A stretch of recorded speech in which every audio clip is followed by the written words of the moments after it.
एक अंधेरी रात थी और एकता एक लंबी रेल यात्रा के लिए तैयार थी। उसकी ट्रेन कामयाब सफर शुरू कर रही थी जब एक अनजान स्टेशन पर वह एक विशेष ट्रेन में चढ़ गई। ट्रेन का माहौल कुछ अजीब सा लग रहा था, जैसे कुछ भयानक होने वाला हो। एकता ने अपने आप को समझने की कोशिश की, कहते हुए कहा कि ये सब बस उसके दिमाग की कल्पना है। जब वो अपनी सीट पर बैठी, उसने महसूस किया कि ट्रेन के अंदर कुछ अलग था। लोग डर से भरी निगाहों से एक दूसरे को देख रहे थे, किसी चीज के डर से। एकता ने उसे महसूस किया, लेकिन वो सब कुछ छोड़कर अपनी किताब में खोई हुई थी। थोड़ी देर बाद ट्रेन की आवाज बदल गई। एक अजीब सी मुस्कुराहट और कुछ डरावनी सरगम सुनाई दी। एकता ने अपने कान पर हाथ रखा, पर ट्रेन के अंदर की हवा उसे आवाज से नहीं छुड़ा सकती थी। फिर एक खामोशी ने सबको लपेट लिया। ट्रेन की रोशनी भी गायब हो गई और सिर्फ अंधेरा छा गया। एकता ने पास के यात्री से पूछा, लेकिन उसने सिर्फ एक चेहरे को देखा जो पिछले पल था ही नहीं। डर से परेशान एकता ने अपनी जगह छोड़कर आगे बढ़ी, पर हर अगले डिब्बे में वही खामोशी और अंधेरा उसका साथ दे रहा था। उसने ट्रेन के इमरजेंसी स्विच को दबाया, लेकिन कुछ नहीं हुआ। तभी एकता ने एक खौफनाक आवाज सुनी, एक बच्चे की चीख जो किसी भूत की तरह सुनाई दी।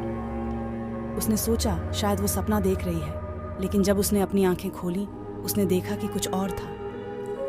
ट्रेन के पास से एक भूतनी के साए की तस्वीर आई जो उसे देख रही थी। उसके छुरे हुए चेहरे में एक लालच भरी मुस्कुराहट थी। एकता के दिल ने तेज धड़कना शुरू कर दिया।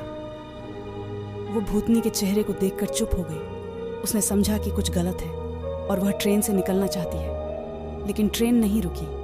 वो दरवाजे की तरफ भागी, लेकिन दरवाजा खुलने की जगह वही खामोशी और अंधेरा उसका साथ दे रहा था। तभी एकता ने एक आवाज को अपने कान में सुना, ये ट्रेन भूतों का है, इस ट्रेन से कोई भी बाहर नहीं जा सकता। वो घबरा गई, लेकिन उसमें हिम्मत नहीं हारी। उसने अपने आप को हिम्मत दी और आगे बढ़ने का फैसला किया। ट्रेन के हर डिब्बे में वही खामोशी और अंधेरा था, लेकिन वो हिम्मत से आगे बढ़ गई। फिर एकता एक पुरानी और खौफनाक जगह पर पहुंची, एक खंडहर स्टेशन जहां ट्रेन कभी नहीं रुकती थी। उसने देखा वहां एक पुरानी हवेली थी जिसका छत गिर रहा था। वो हवेली में घुसी और अंदर कुछ और था।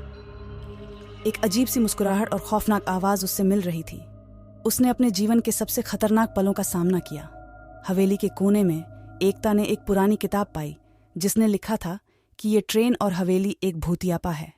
एक भूतनी ने पूरी ट्रेन और हवेली को अपने वश में कर लिया था। वो हर यात्री को भूत बनाती थी, जिसकी ट्रेन कभी ना कभी लौट आती थी। लेकिन एकता हिम्मत से लड़ी और उसने भूतनी को रोक दिया। उसने पुरानी किताब में एक मंत्र ढूंढा जिसने उसे भूतनी से लड़ने में मदद की। वो मंत्र पढ़कर उसने भूतनी को हवेली से बाहर निकाला और ट्रेन को मुक्त किया। ट्रेन और हवेली ने उसे शुक्रिया अदा किया और उसने सफारी कार को बचाया। उसने घर वापस आकर सबको अपनी कहानी सुनाई, लेकिन किसी ने उसकी बात पर विश्वास नहीं किया। लेकिन एकता जानती थी कि उसने क्या देखा था, और वो कभी भूल नहीं पाएगी उस रात के भयानक सपने को।